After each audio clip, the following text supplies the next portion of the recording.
Welcome to The Shift. I'm Dean. And I'm Akasha. We cover the latest in all things science, technology, and culture, with new episodes dropping every Monday. From the latest advances in knowledge systems and information theory to exploring emerging mediums of art and medicine, join us as we do bite-sized deep dives on the latest. The shift is now.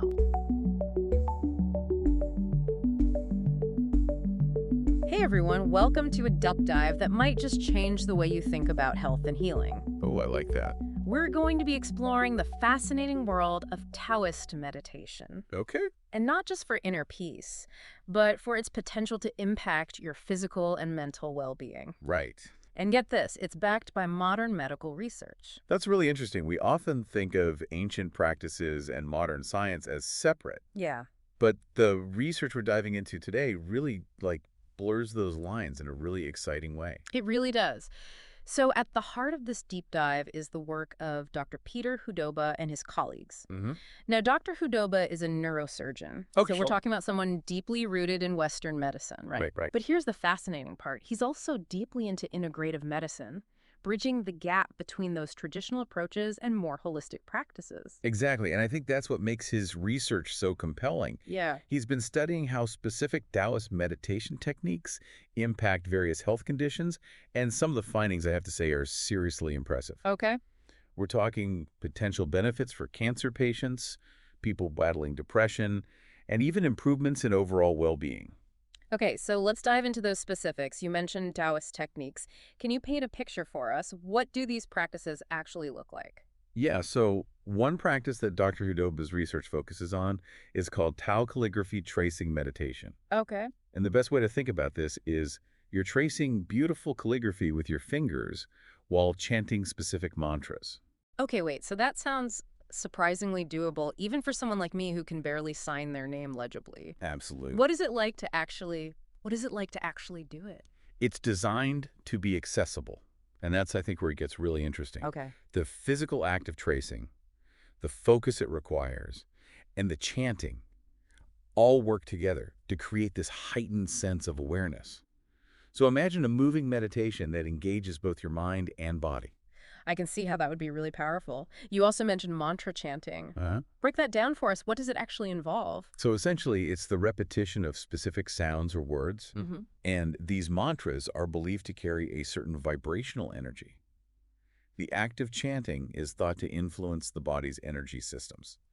And in our age of constant mental noise, emails, notifications, you name it, it's like giving your brain a much-needed break. You know, even just hearing you describe that, I feel myself getting a little bit more centered. It makes you wonder, what kind of impact could this have if you practiced it regularly? That's true. But let's get into the research. What kind of results are we seeing with these Taoist techniques, particularly when it comes to something like quality of life? Yeah. 'Cause that can be hard to measure, right? And it can, and this is where it gets really compelling because Dr. Hudobah's team used standardized questionnaires to actually measure improvement in areas like pain management, emotional well-being, and even the ability to participate in daily activities. And the results, well, after practicing these techniques, participants across multiple studies reported significant improvements in their quality of life. Wow. So these aren't just anecdotal feel-good reports. We're talking measurable progress.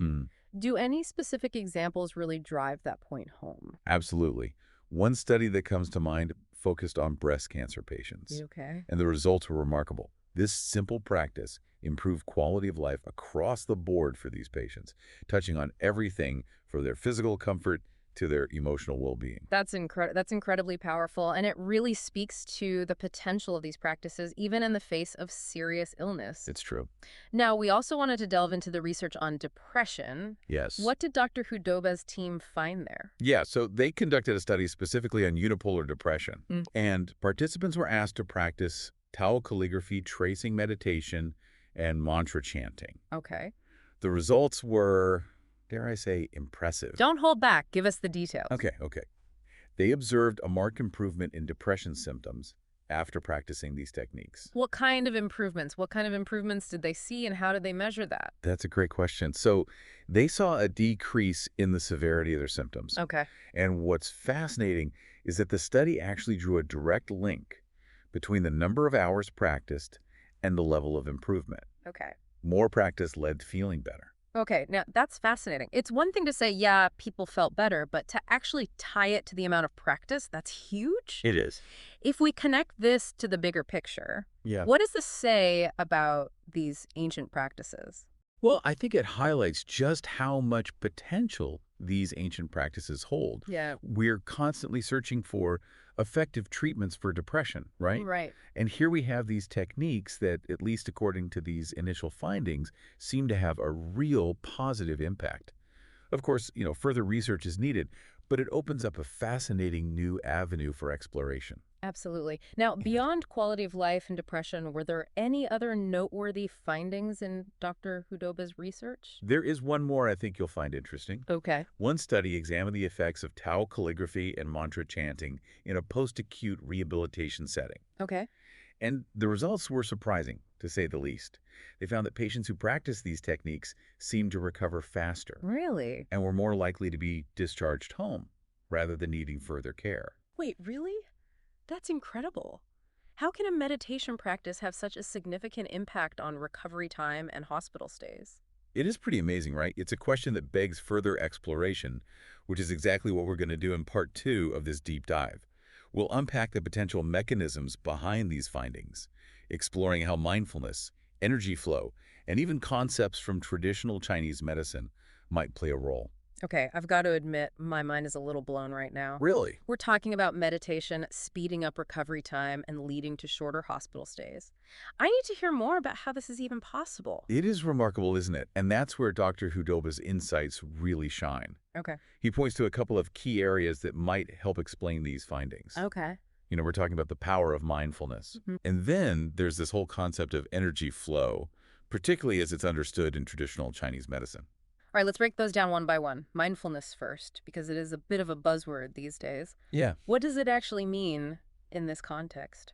So at its core, mindfulness is all about cultivating a heightened awareness of the present moment. Okay. It's about tuning into your thoughts, your feelings, your bodily sensations without judgment. Oh. And remember those Taoist practices we talked about, like Tao calligraphy, tracing meditation, and mantra chanting? Well, they seem to naturally cultivate this state of mindfulness. So it's not about emptying your mind, it's more about being present with what's happening both internally and externally. Yes, exactly. But how does that translate into tangible health benefits, especially ones as dramatic as the ones we're discussing? That's the million-dollar question, right? Right. Here's the thing. There's a growing body of research suggesting that mindfulness practices can profoundly impact brain function. Okay. We're talking about reducing stress, improving emotional regulation, essentially rewiring the brain to be more resilient and adaptable. It's like taking your brain to the gym. Yes. But instead of lifting weights, you're training your attention and awareness, and those mental gains translate into real-world benefits like a smoother recovery process or even managing pain more effectively. Exactly. Yeah. Now, are you ready to explore that concept of energy flow Oh, yeah. I mentioned? Yeah, let's do it. Okay, so traditional Chinese medicine has this idea of qi, often translated as vital energy or life force. Okay. They believe that qi flows through specific pathways in the body, and if that flow is out of whack, it can lead to illness. So kind of like a circulatory system, Yes, but for energy instead of blood. that's a great way to put it. And here's how it links back to Dr. Hudoba's research. He suggests that these Taoist meditation techniques might actually influence this flow of qi, bringing balance and harmony to your entire system. So by practicing these techniques, you're fine-tuning your body's energy field. That's fascinating. That's the idea. Now, it's important to remember that we're still in the early stages of understanding exactly how these practices work on a physiological level. Right. More research is definitely needed. But even if we don't fully grasp the mechanics yet, the positive impact is hard to ignore, right? It really makes you wonder what other possibilities are out there. Right. What other secrets these ancient traditions hold. But before we get too far ahead of ourselves, we should probably touch on the limitations of the research we've discussed so far. You're absolutely right. We always want to be mindful of not overstating the findings. Right. A lot of the data we've been talking about is based on self-reported experiences. Okay. Questionnaires are valuable tools, but they rely on individual perception, which can be subjective, right? So someone might genuinely feel better after practicing these techniques. Right. But that doesn't necessarily mean there's a measurable physiological change we can point to yet. Exactly. We're talking about bridging the gap between subjective experience and objective scientific evidence. That's why we need larger, more robust studies to really confirm these initial findings and dig deeper into the how and why. So we're not saying these Taoist meditation techniques are miracle cures or anything. Right. But the early research is certainly promising. Absolutely. And honestly, that's what makes this whole field so exciting. Yeah. We're on the edge of a whole new understanding of how ancient wisdom and modern science can work together. Yeah. It's a pretty amazing time to be exploring these connections. It feels like we've just peeked through the keyhole into a much larger world. You're spot on. So where do we even begin? Well, luckily, there are some great resources available. Okay. Dr. Hudoba's research is a fantastic starting point. His abstracts give a really clear overview of the techniques he studied. Right. And you can actually find those online pretty easily. Yeah, where would someone go to find those? You can find them through the Shan Research Foundation, Okay. which is dedicated to exploring the scientific basis of these types of practices. Perfect. So that's a great place to start for anyone who wants to dig deeper into the research itself. Absolutely. But what about actually learning these techniques? Yeah. If someone wanted to try, Tao calligraphy tracing meditation or mantra chanting, are there teachers or programs out there? Definitely. There are many qualified teachers and organizations Okay. that offer instruction in these techniques. Great. My advice is to do your research, find a teacher who resonates with you, Right. someone with a solid understanding of the practice. And don't be afraid to ask questions. Yes. This is about your health and well-being, so you have every right to be discerning. Absolutely. And find a practice and a teacher that feels right for you. It's about finding the right path for you. Yeah, exactly. And that's a personal journey. So it's like we've opened this door to a whole new world of possibilities. It is. We started with Taoist meditation, but this deep dive has become about so much more than that. We're talking about the connection between ancient wisdom and modern health and how we can use both to really enhance our lives. We've only just begun to scratch the surface. And it sounds like there's a lot more to uncover. A lot more. This deep dive has been packed with fascinating findings, but more than that, I hope it's sparked a curiosity in you, our listener. I hope so too. Maybe it's even inspired you to embark on a journey of discovery of your own. That's what we always hope for. Well, thank you so much for joining us on this deep dive. Thank you for having me. And we look forward to exploring with you again soon.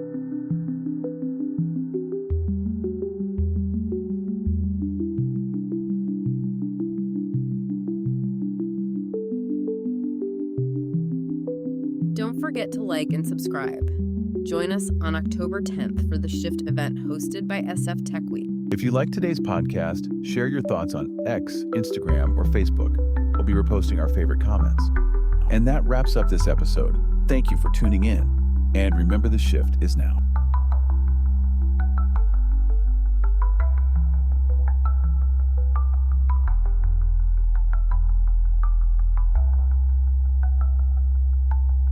Agency, powered by 5D Studios.